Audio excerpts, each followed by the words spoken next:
சலோமி ரெபேக்காவுடைய வீட்டுக்கு போகலையா?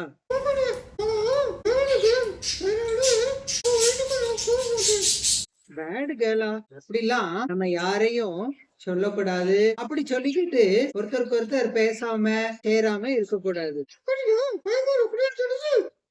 பைபிள்ல இதே மாதிரி பாவிகள் எல்லாம் அருவருக்கிற காரியத்துக்காக ஒரு ஓமை சொல்லப்பட்டிருக்கு.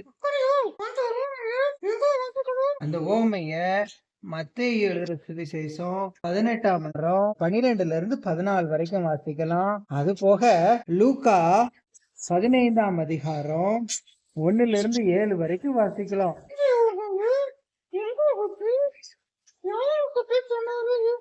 இந்த ஓமைய மத்தேயுல எழுதியிருக்கிறபடி பார்த்தேன்னா கப்பர்நகூம்ல வச்சு சீஷர்களுக்கு சொன்னதா எழுதப்பட்டிருக்குது. ஆனா லூக்கால இயேசு இந்த ஓமைய எருசலேம்ல பரிசேயர்கள் வேதபாரகர்கள்ட்ட சொல்ற மாதிரி எழுதப்பட்டிருக்கு. சீஷர்கள் இயேசு கிட்ட வந்து பரலோக ராஜ்யத்தில் சீஷர்கள் இயேசு கிட்ட வந்து பரலோக ராஜ்யத்தில் யார் பெரியவனா இருப்பான்னு கேட்டாங்க. அந்த கேள்விக்கு இயேசு பதில் சொல்லும் போது இந்த ஓமையை சொன்னாரு. அது போக லூக்கால எழுதியிருக்குது, இயேசுடைய பிரசங்கத்தை கேட்கறதுக்கு பாவிகளும் ஆயக்காரர்களும் வருவாங்களாம். இத பார்த்த இந்த பரிசேயரும் வேதபாரகரும், என்ன மனுஷன் இந்த இயேசு பாவிகள் கூட எல்லாம் சேர்ந்து சாப்பிடுறாரு அப்படின்னு சொல்லி முறுமுறுத்தாங்களாம். அவங்களுக்காக இந்த ஊமை சொல்லப்பட்டதாக லூக்கால எழுதப்பட்டிருக்கு. இந்த ஓமையில இயேசு சொன்னாரு, ஒருத்தனுக்கு 100 ஆடு இருக்குன்னு வச்சுக்கோமே, அந்த 100 ஆட்டுல ஒரு ஆடு தொலைஞ்சு போச்சுன்னா அவன் அதை தேடாம இருப்பானா? அந்த 99 ஆட்டையும் வனாந்தரத்துல விட்டு அந்த ஒரு ஆட்டை தேடி அதை கண்டுபிடிக்கிற தண்டியும் அதை தேடுவான் தானே. அதே மாதிரி தான் பரலோகத்திலே மனம் திரும்ப அவசியம் இல்லாத 99 நீதிமான்களை பார்க்கணும் மனம் திரும்புகிற ஒரு பாவி நிமித்தம் மிகுந்த சந்தோஷம் உண்டாயிருக்கும் அப்படின்னு சொல்லி இந்த ஓமைய சொன்னாரு. இந்த ஓமையில இருந்து நம்ம என்ன கத்துக்கிடலாம்னா, ஆண்டவருக்கு எல்லாருமே முக்கியம்.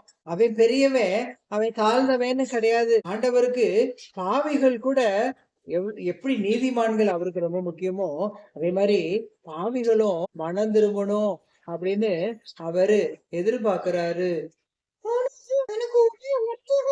உனக்கு வருத்தமா இருக்கா? என்ன வருத்தமா இருக்கு?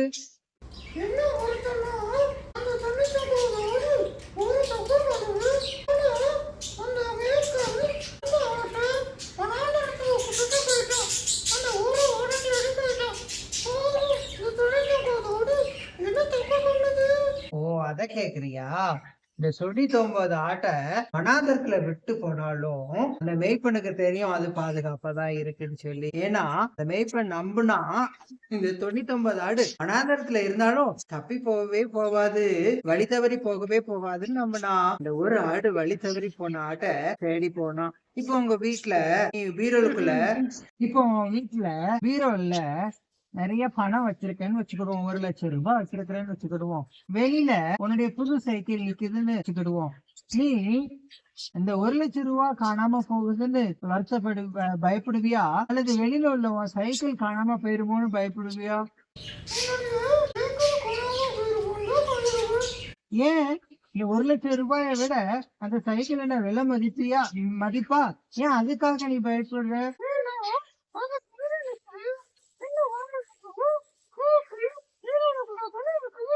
கரெக்டா சொன்னேன். அதே மாதிரிதான் அந்த ஒரு ஆடு வெளியில நின்னுது. 99 ஆடுலாம் ஏற்கனவே பாதுகாப்பாதான் இருந்தது. அதனால அந்த ஒரு ஆடை தேடி அந்த மேய்ப்பன் போனாரு. அதை கண்டுபிடிச்ச உடனே அதை கூட்டிட்டு வந்து எல்லாருக்கும் பெரிய விருந்து வச்சாரு. எல்லாரும் சந்தோஷமானாங்க. இதே மாதிரி ஒரு பாவி மனம் திரும்பினோம்னா பரலோகத்துல பெரிய சந்தோஷம் உண்டாகும். நீ இன்னைக்கு மனம் திரும்பினா ஒன்னால பரலோகத்துல உள்ளவங்க எல்லாரும் சந்தோஷப்படுவாங்க. தேங்க்யூ.